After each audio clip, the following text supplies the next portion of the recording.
25 downtown football cards in one case? Yes, that actually happened several times thanks to a mess up by Panini's printer. So what will this mean for the prices of downtown cards going forward? We're going to break it down for you now.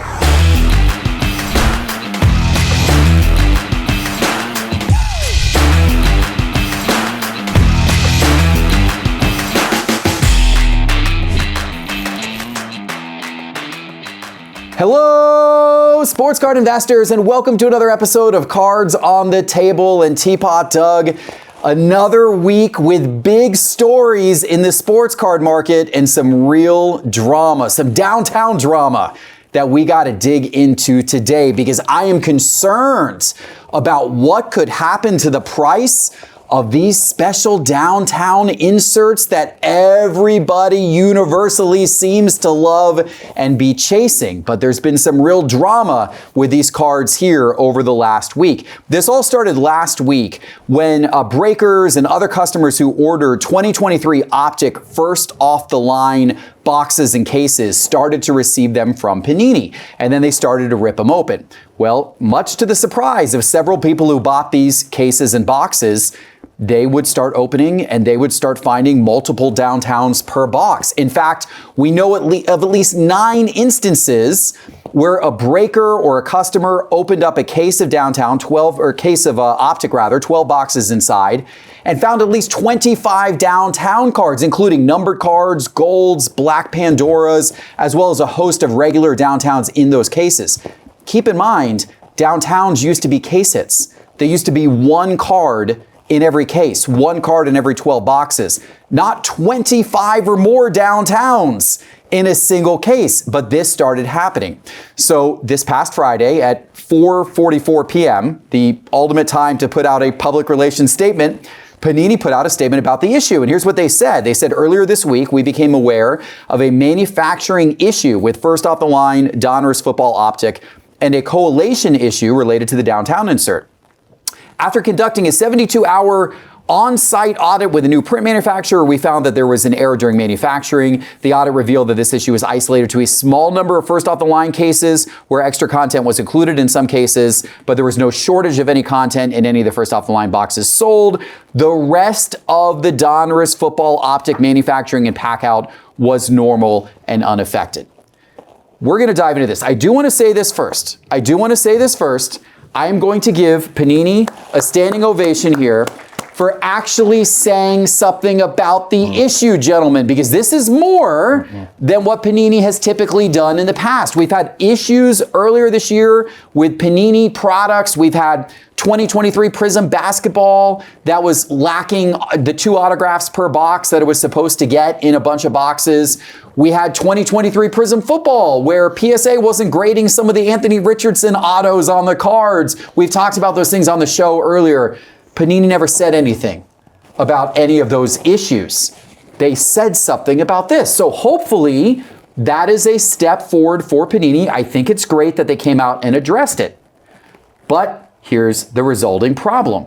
The statement that they made leaves me confused and worried about the print run of downtown cards and the fact that these this year may not actually be rare at all, because their statement implied, they said these words, right? They said that the rest of the Donruss Football Optic manufacturing and pack-out process was normal and unaffected. How do they know that? Impossible. Well, so what that means to me is that all of the regular hobby boxes, which have all come out this week, should theoretically have the right number of downtowns, and the other first off the line boxes should theoretically have the right number of downtowns, but these cases had a bunch of extra downtowns.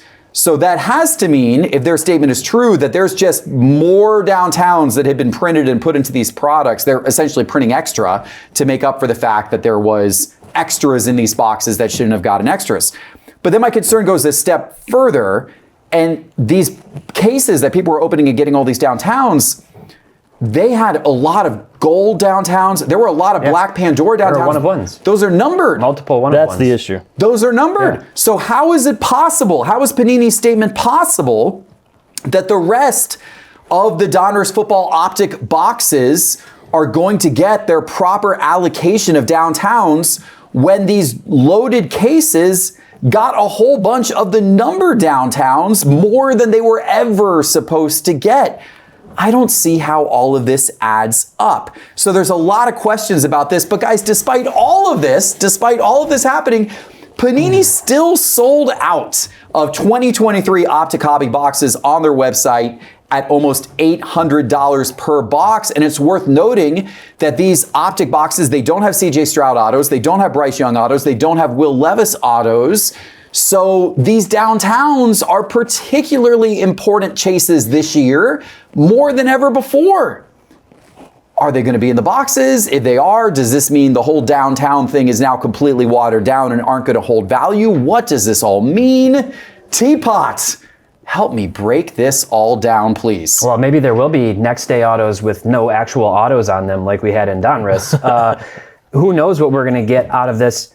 Panini said something. I'm not ready to stand up and applaud. They said nothing. They scapegoated a apparently new manufacturer. So well done, new manufacturer, on your first try, or how many products are like this.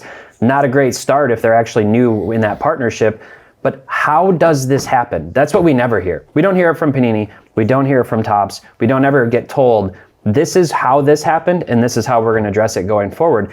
We're just supposed to indefinitely and, into the future for all of time, keep dismissing, keep excusing every time they go, whoops, we printed something wrong. Whoops, we totally ruined something.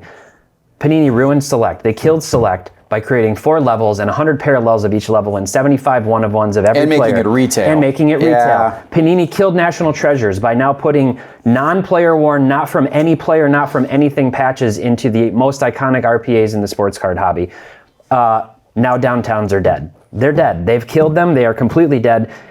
We've heard what's good for the goose is good for the gander. Well, what's bad for the gander is bad for the goose. What I mean by that is now all downtowns are messed up and washed. This is what happens. You destroy a really good thing, and the legacy of something that people were really excited about seeing as a long-term investment piece, even when Panini loses these licenses to Topps, it messes it up for the long term. And since these parallels, have come out and we've seen all these parallels, including the one-of-ones hit, what can we do about it? Panini doesn't release pack odds. They don't tell you what the pack odds are of anything, and they now don't even call these things case hits. So broadly speaking, I'm incredibly anti-regulation in the hobby, but at least Topps gives you the pack odds for every single card of every product that they release. I think Panini and other manufacturers should actually be forced by law to do that. If you're going to spend the money on something and you can't guarantee what's even in the product, that's a really, really bad look. And it's bad for the hobby. It's really bad for the hobby. You know that Topps came out with the home field advantage stuff in paper Series 1, Series 2 it's similar to a downtown card, right? Everybody knows the home field advantage. Those aren't case hits. They might be close in hobby, but they print tons of paper. Last year, Ellie De La Cruz, we put a graphic up on our social, 975 raw copies of his rookie home field advantage. That's a lot. It's not a ton, but it's a lot. But what people don't know is in Donruss paper, there were over 500 copies of downtowns being sold of Josh Jacobs and other quarterbacks and other players. So they put it in Donruss, they put it in Optic. I think they've ruined downtowns for good. I'd be really frustrated as somebody if somebody invested into older downtowns. This is bad. Okay, these are Doug. These are strong words from Teapot here, and I'm with Teapot that this isn't good. But has this really ruined downtowns?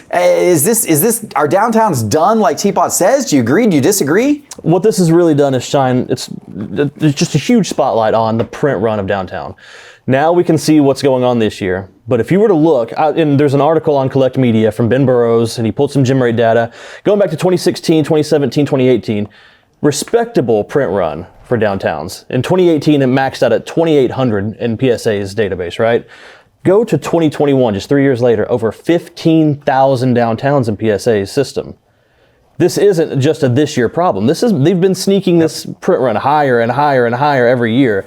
So I do think this is going to shine a light on how many downtowns are out there for the last few years, how incredibly not rare those cards are, and I think it's got to hurt those cards. They're still very good looking cards. People are still going to want to collect them, especially this year when you don't have autos available in that product for some of the top chases.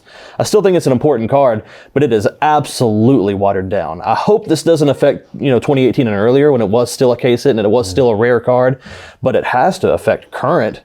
And the whole statement that this didn't affect pack out, is just impossible. There's multiple numbered downtowns per case.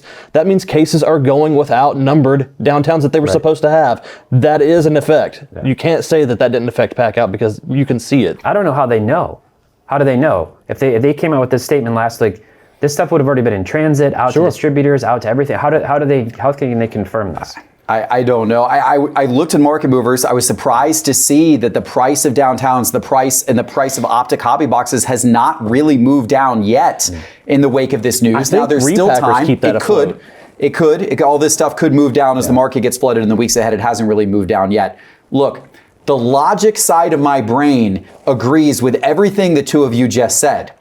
But the hobby is not logical. The hobby is emotional. And I believe that this actually isn't really going to affect downtowns much at all. Downtowns are going to continue to be the sought after chase that everybody is chasing at card shows, just like they were chasing at the National, despite all of this. And I know that that's not logical, but people aren't logical. They love these cards. You guys might be surprised.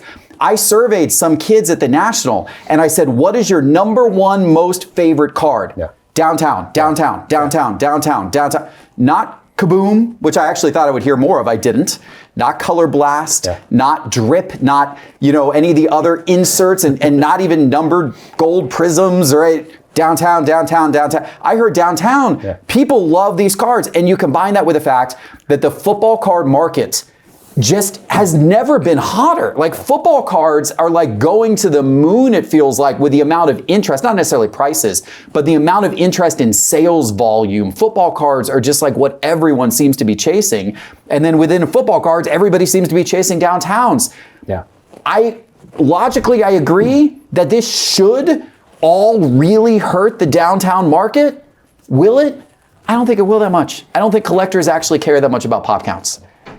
Logically, they should. I don't think they do. I think they care about chasing the shiny piece of cardboard that looks cool and has the cityscape of the person, the person's city. And they think that's really cool. I don't care if there's 50 or 500 or 5,000. That's really cool, and I'm going to pay a lot of money for it. Right now, the repackers will prop up the downtowns, but once those people get them in hand and they have to put them on market, you'll start seeing that effect when there's just a huge supply of them available. It's going to start a trickle-down effect. We'll see. You could be right. It'll be interesting to look at downtown prices in 3 months and see where they're at. But today, they continue to hold pretty strong indeed. All right, guys, we spent a lot of time on that topic. I know we went over time. We went over time on that, but we're going to shift to something actually that is working well in the market, and that is Arena Club's slab packs. Did you see, Doug, that these packs that they drop every Friday? They got, by the way, another pack drop coming this Friday at 1 p.m. Eastern, 10 a.m. Pacific time. Every time they drop these, the Ruby packs, people pull these big grails out of these, and somebody pulled just recently the Luka Gold Kaboom. That was one of the big chase cards we talked about on the show a couple of weeks ago. Right after they pulled it, they then listed it for sale on Arena Club's marketplace, and it sold almost right away for $15,000. Yeah, a little over $15,000. That is not a bad flip. So that's pretty cool. Now, obviously, not everybody gets the big cards like that, but there's a lot of really nice cards they put in this product. In fact, if you go to their website, you can see scrolling right now on the screen, there are all kinds of big cards. And their next pack drop is tomorrow. They've got an offer for our listeners. Code SCI gets you 10% off your first purchase. So go check it out. The way to do it is to download the Arena Club app to your phone and then use code SCI to get 10% off your first purchase. Make sure to be there when the packs drop tomorrow, 1 p.m. Eastern, 10 a.m. Pacific, Friday. All right, guys, let's get into our mailbag, or our data dive actually this week, Teapot. This one, you stirred up some controversy, as you like to do in these videos from time to time. The quarterback everybody is sleeping on was your title of the video, and you went through basically all of the quarterbacks and included some running backs and wide receivers in the NFL heading into this season. You looked at their price changes. You identified some that you thought were potentially pretty good investment opportunities, others you would stay away from. And you said to stay away from some guys who have actually been pretty fashionable this offseason. Kyler Murray, I bought some of his cards. You said stay away. Jordan Love, Trevor Lawrence. But you're all in on Justin Herbert. And you also said Mahomes is great as a long-term and maybe even a little Jared Goff mixed in there. But you're all in on Justin Herbert. Why Justin Herbert? And then I want to hear what Doug thinks about this. So I don't know if I'm all in on Herbert, but I think people have completely forgotten about Justin Herbert for now. I think people have soured a little bit on Josh Allen too. Both of those guys are in different categories because Allen has won a lot. He just loses to the Chiefs every year, whereas Herbert has had really, really bad coaching, like the worst coaching, like the dumbest calls, coaches who don't seem like they know how to do anything. He's got Jim Harbaugh now, who, by the way, has been to a Super Bowl and almost won the Super Bowl, who just won a national championship in college football, who was a quarterback. He's, I think, going to turn things around. It might not be this year. The Chargers have a very, very easy schedule this year. I think the fourth easiest schedule in football based on last year's numbers. And these are pretty accurate projections usually. He doesn't have any weapons right now. That's the piece that concerns me. But I think if you're looking long-term, there's some upside on him. And if he comes out and has a great season, or maybe going into next year, a little bit more of a long-term play, but not long-term, I think now his cards have come down a lot. They're still somewhat high. There's opportunity.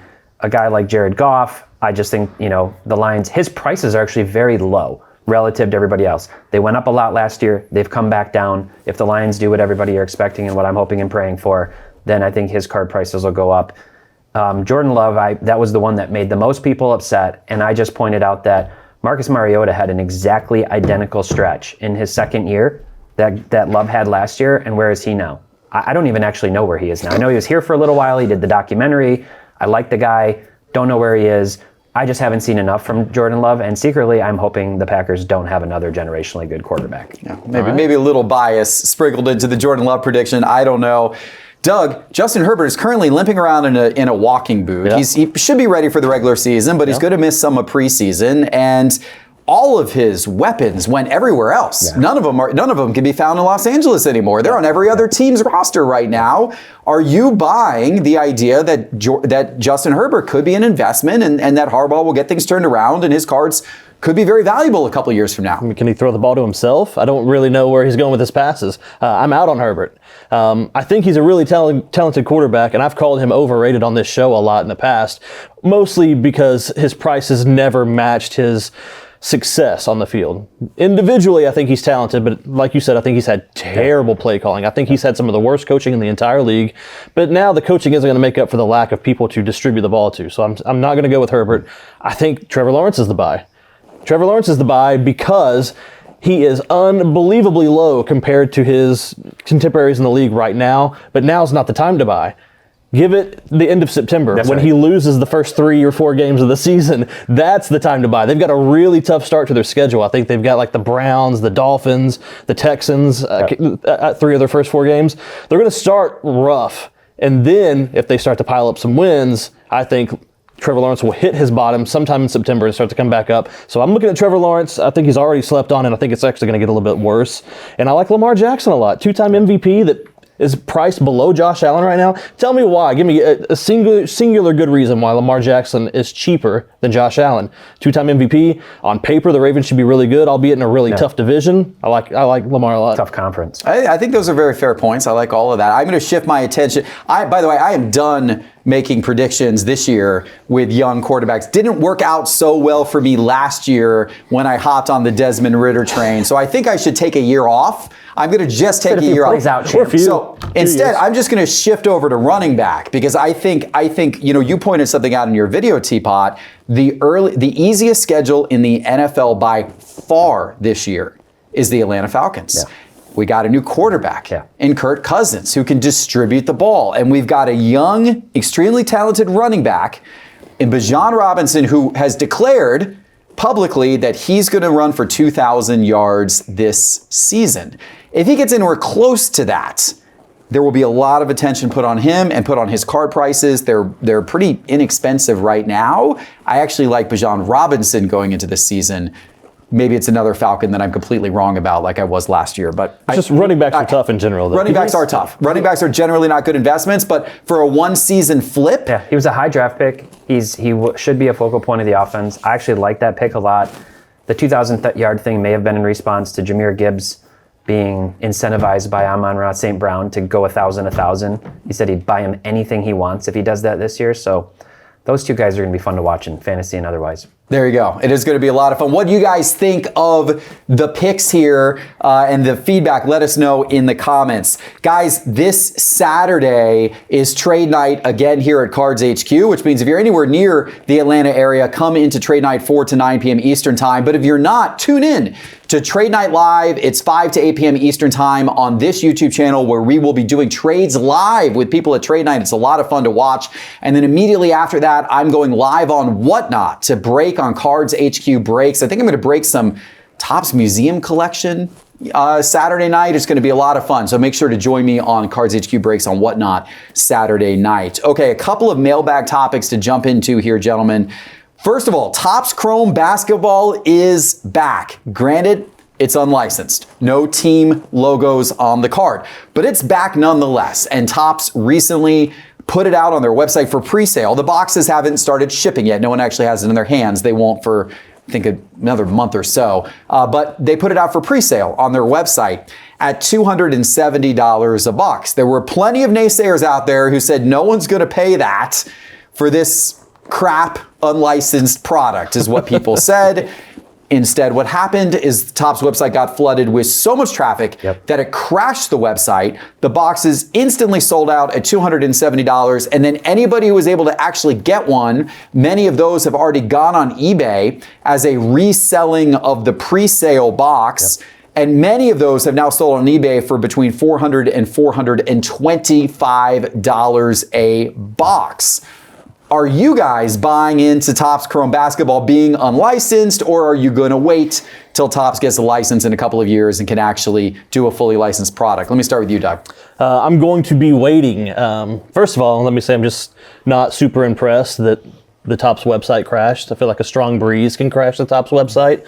I've been a part of several soccer releases that have that crashed the Topps website. Panini too, for that matter. Even MetaZoo Chrome crashed the Topps website. So let's not get ahead of ourselves that this is some sign of huge demand, okay? It's just not that great of a website, let's be honest about it.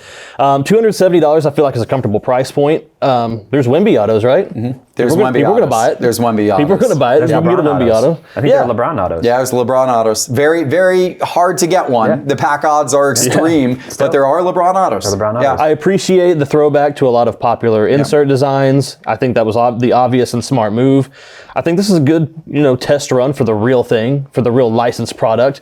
I don't get involved in unlicensed professional cards. They don't appeal to me. So this is something I'll stay away from personally, but I think the price point makes sense. I think there's enough draw in there with the inserts that are going to bring back a lot of collectors from the 90s, and I think that there's some big autos in there to chase. So overall, I think it's a fine product. What are your thoughts, Teapot? Last time we talked about this, I said I was actually really excited for this product, even in spite of being unlicensed, specifically because of the designs on those Topps Now Wemby cards and the LeBrons and some of the others. They looked amazing. They look amazing. This is Topps Chrome Basketball. Everybody should be excited about Topps Chrome Basketball, and yet these designs fell so flat to me, like so flat. They don't look good, and I don't get it. I don't know if this was just sort of an afterthought. This is a product they were hyping up. Michael Rubin a year ago was talking about pajama cards and how they were going to do more to, make these things, tasteful and look really nice. They made the Rock Stars insert, which is a very iconic, throwback to the 90s. It doesn't look particularly good. It doesn't look bad to me. The photos are really bad on it. It's the photos, right? The photos surprise me more than anything. Yeah. Topps is known for one thing more than anything, in my opinion, why I like it so much: good photography. Throughout all their products, not just Stadium Club, all their products. This isn't what I expect from a Topps caliber product. I will say, I predicted this, I think we all did, that this was going to hit the secondary market and go for more than whatever it released at. That's exactly what has happened, and it has everything to do with the autograph chases, for sure. I agree. I will say, when I saw like the Wemby cards, which Topps previewed, 4 or 5 months ago, and the way that those cards looked, where he was turned and you couldn't really tell it didn't say Spurs on it, I was like, oh, that card looks really nice. If they're able to kind of do that with most of these cards, maybe this set will really, people will just completely ignore and forget the fact that it's non-licensed. As you said, the Topps Now cards, they all look really nice as well. I agree with you, though. Now that I've seen a lot of images of these cards, there are many of them where it's just very obvious. It's an unlicensed card, an airbrushed out logo. It doesn't look quite right. My opinion on the product is I'm definitely going to be ripping some I'm definitely going to be chasing for the Wemby autos. I'm going to be looking for some LeBron autos and some that I think they got Shaq autos and Steph Curry autos and things like that. So there's a lot of fun things to still chase. Yeah.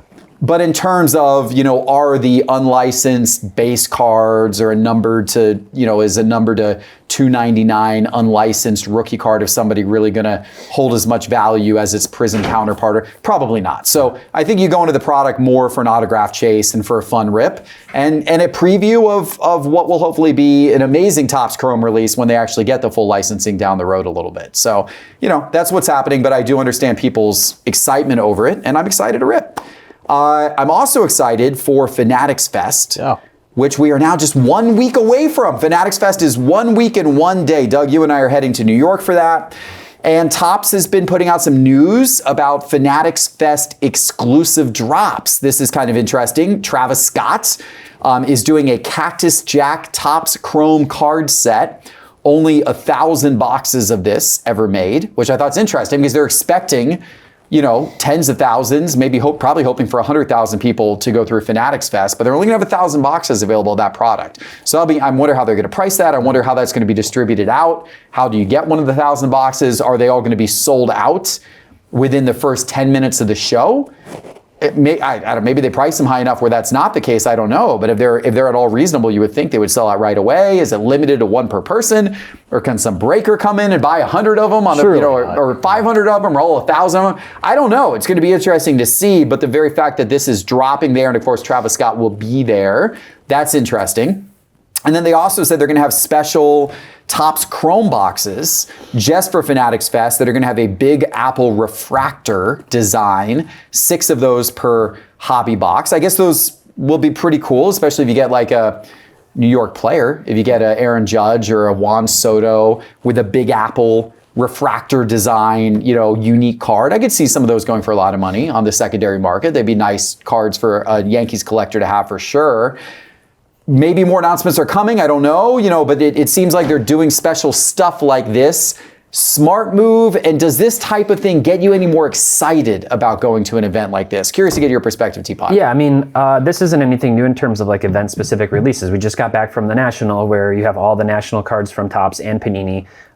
We've been to the Industry Summit in the past. I liked that. I liked when we went to the Industry Summit and they had the Industry Summit packs, if anything, because they were pretty nice cards with decent resale on the, secondary market with good odds of hitting very rare stuff. So if you're an event attendee on a limited release product, I do think it's somewhat enticing to try to get your hands on those things. So overall, I like the idea. Don't have a problem with it.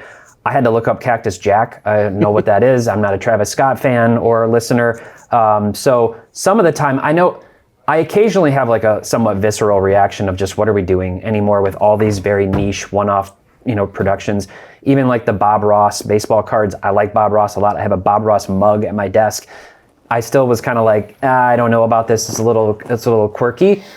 But at the end of the day, I really don't care. Do you know what I mean? If Topps wants to do this and people want to buy it and they want to collect those cards, more power to them. I don't think it has any impact whatsoever on more flagship offerings and iconic sets. So if they're able to find a market for it, especially in an event, I'm generally in favor of it. By the way, I really like the Bob Ross baseball cards. And have you seen what those have done on the secondary market? Some of the ones with afros are a little weird. I like them. Ohtani with an afro is weird. The boxes have gone crazy on the secondary market. Try finding a sealed Bob Ross box on the secondary market and look what you'll pay for that today. Collectors were definitely, a certain type of collector, were definitely scooping those up for safekeeping. But anyway, back to Fanatics Fest. Doug, your thoughts on all of this? Well, I have to mirror a lot of what Teapot said, especially about the appeal of those cards.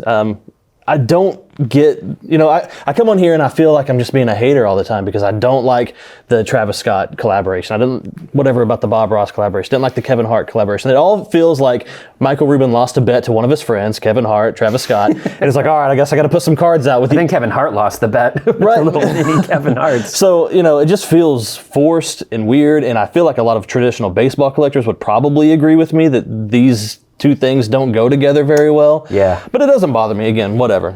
Somebody will buy them. It really feels a lot to me like it feels like flipper culture, right? Like sneakerheads on a sneaker release. That's what this feels like to me. Like they're going to buy these up just to resell them. And that's not kind of what I am in the hobby for. So for me, this is kind of a miss. But that's just for me. When we talk about doing these things in general, these event-specific limited releases, I like them, but I do, feel bad for people that don't have the means or the flexibility to make it to shows that really want to collect some of these because they're stuck paying the resale prices after the fact that could be pretty high. So I do hate that for them, and I understand the FOMO aspect of it. But the alternative is what? You release this online and then some bot comes in and buys all 1,000 at once. That's not going to work either. So, I appreciate the opportunity to be able to go to these events and have the opportunity to get my hands on some of these things, but I do feel for people that don't have the same opportunity. See, I think you said, the Travis Scott thing is not going to, appeal to the regular baseball collector. I think that's the exact point. Like, I think the reason why Fanatics did this is a big event. They're trying to get all kinds of sports fans into this event and introduce them to cards and collecting. So I think this idea of doing this with Travis Scott is, hey, we're going to take a lot of people who maybe are fans of Travis Scott and they've never bought cards before in their life, and maybe this is the first time they buy a hobby box because it's got Travis Scott's name on it and it's his designs on the card, and maybe that's the moment that gets some of those folks introduced to Topps and collecting and the whole thing. I think that's the purpose. We'll see how it goes, but I'm excited to go to Fanatics Fest and check all this out, and if I can get my hands on one of those boxes. I'll still try and get one. Why not? Absolutely. Why not? Why not rip one and have fun? All right, guys, I hope you enjoyed the show today. If you did, please give it a like. Please give it a subscribe. And don't forget about those Arena Club drop. Get the Arena Club app, code SCI, taking place tomorrow. And then Saturday is our trade night live here on Sports Card Investor and Cards HQ. We'll see you then. Take care.